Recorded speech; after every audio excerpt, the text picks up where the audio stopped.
j'assure la fonction de représentant régional de la compagnie aérienne Royal Maroc en Mauritanie. Je suis dans ce poste depuis le 1er novembre 2015.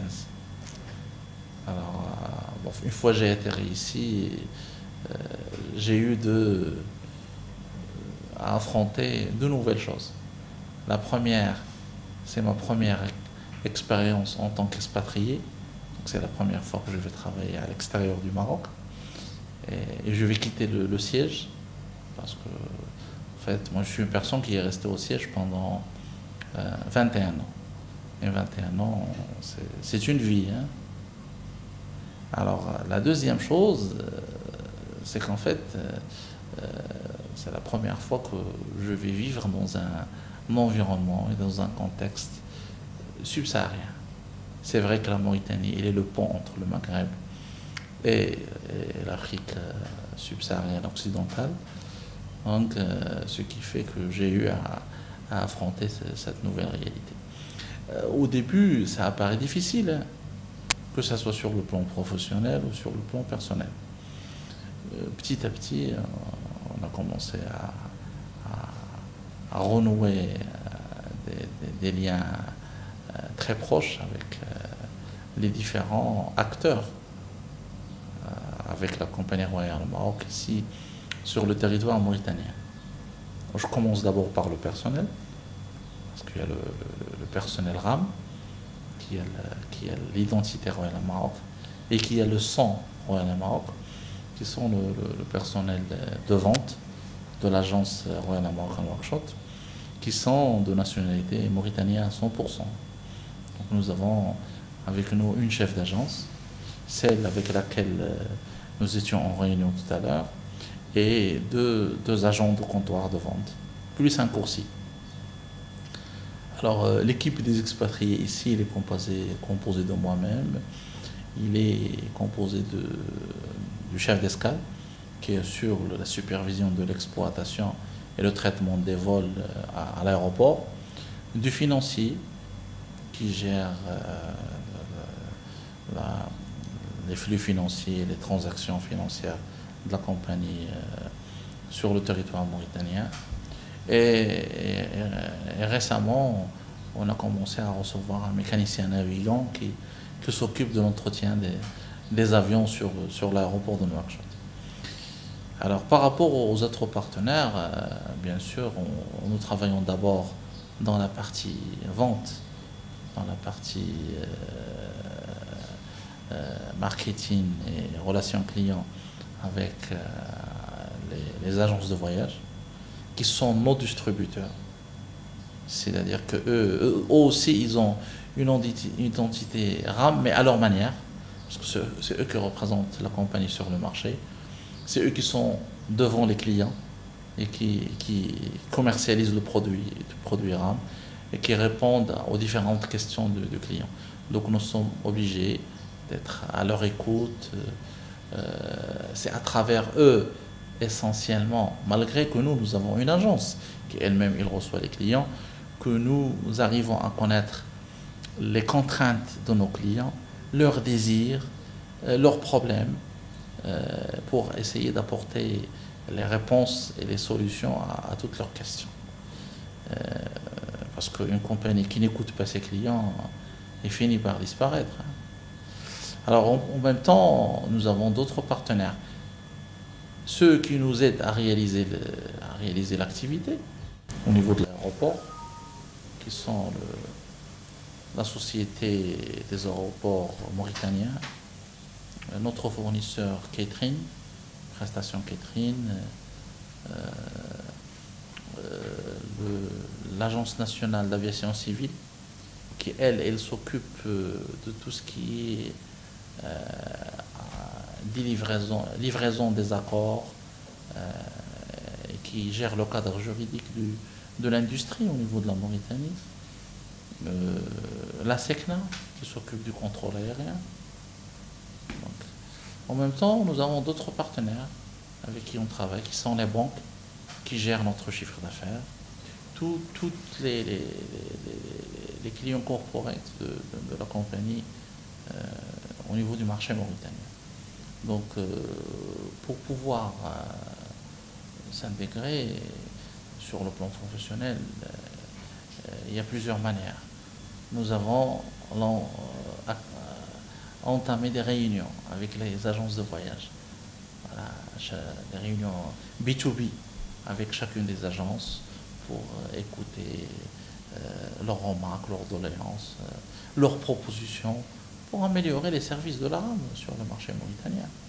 Après, on a fait des réunions plénières pendant l'année 2016 et l'année 2017. On a regroupé toutes les agences de voyage dans une gala, dans une soirée, dans un cocktail, pour soit annoncer des nouvelles de Royal Maroc sur le plan de son réseau, ses tarifs, ses promotions, etc.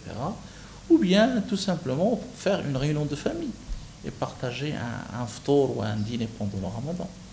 Donc tel type d'événement auquel on a invité aussi le corps de presse mauritanien, le corps diplomatique étranger installé en Mauritanie et différents clients corporate.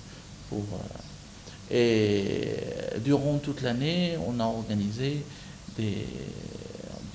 fin l'année 2016 et durant toute l'année 2017, on a organisé des petits déjeuners de travail, débat avec les agences de voyage, que eux, ils invitent leurs principaux clients, avec qui on fait connaissance et on écoute leurs problèmes et leurs remarques pour pouvoir satisfaire leurs demandes et que la compagnie soit à la hauteur de leurs attentes.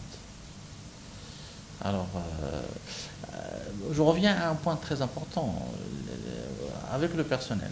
Avec le personnel mauritanien, il est d'une culture qui n'est pas très loin de la culture marocaine, parce que soit le personnel, et c'est aussi valable avec le personnel du handler à l'aéroport, même si c'est un sous-traitant, c'est un fournisseur, c'est un sous-traitant, mais on travaille avec eux comme si c'est le personnel de Royal Maroc. D'ailleurs, le client, il fait une confusion. Il croit que le personnel à l'aéroport, il appartient à Royal Maroc. Tellement que ce personnel à l'aéroport, il défend les intérêts de la RAM, il travaille pour la RAM comme s'il travaille pour sa propre compagnie. Donc, avec le personnel, on est dans deux cas de figure. Soit on est avec des Mauritaniens blancs, des Maures, qui sont de culture arabo-berbère presque celle du Maroc. Donc, il n'y a pas comment dirais-je, de frein ou d'handicap culturel avec eux. Et pour le personnel issu en général du sud de la Mauritanie, qui a la culture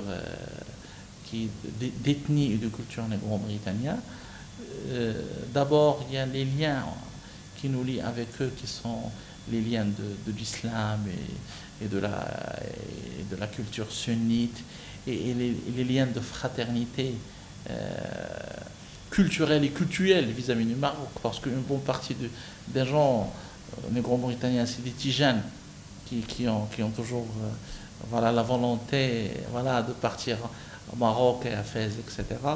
Donc, et aussi, il y a les liens de culture francophone, donc francophone, et de manière de travail à la française, avec la rigueur européenne, etc. Donc, ce qui lève tout handicap et de frein de travail avec ce type de population. Et bien sûr, ce professionnel, lorsqu'il a l'identité Royal Maroc, donc il travaille avec des manières de la RAM constituées à Casablanca, ou à Rabat, ou à Tanger, ou à Paris, ou à Madrid. Aucune différence par rapport à ce personnel.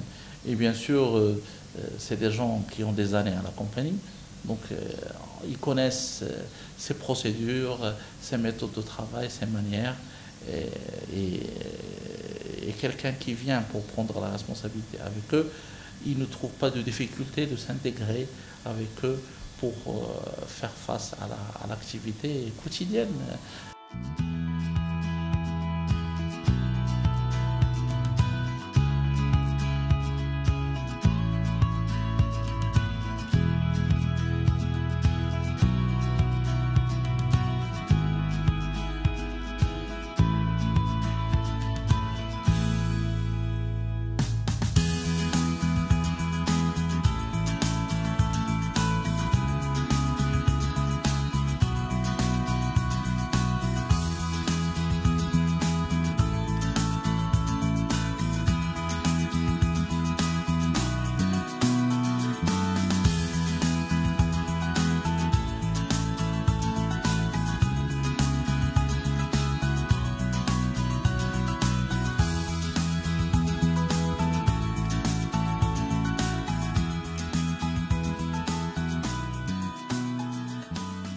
soyez sûr que c'est une intégration très très facile.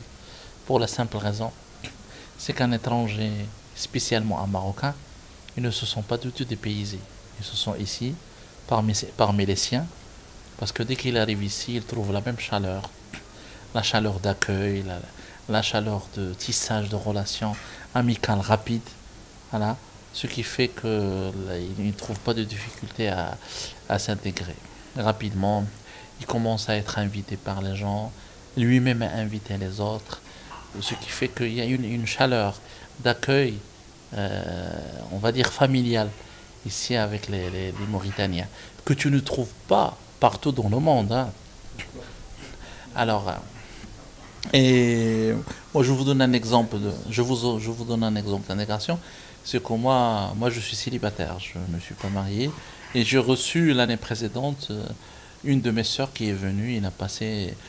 Il voulait au début passer une semaine et revenir. Le jour où il est arrivé en Mauritanie, il a commencé à pleurer. Il a eu le mal du pays.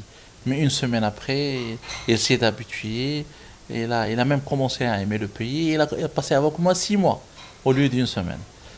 Alors, il y a une preuve de notre intégration, c'est qu'aujourd'hui, on a mangé un plat purement mauritanien, hein, de la région de la sous-région de l'Afrique de l'Ouest, qui est le djamboujen, qui est un plat très connu en Mauritanie et au Sénégal. C'est le riz au poisson. Il a une très de ressemblance avec le couscous, qui est marocain. C'est qu'il y a beaucoup de légumes avec le riz et les poissons, et il est très très délicieux. Hein.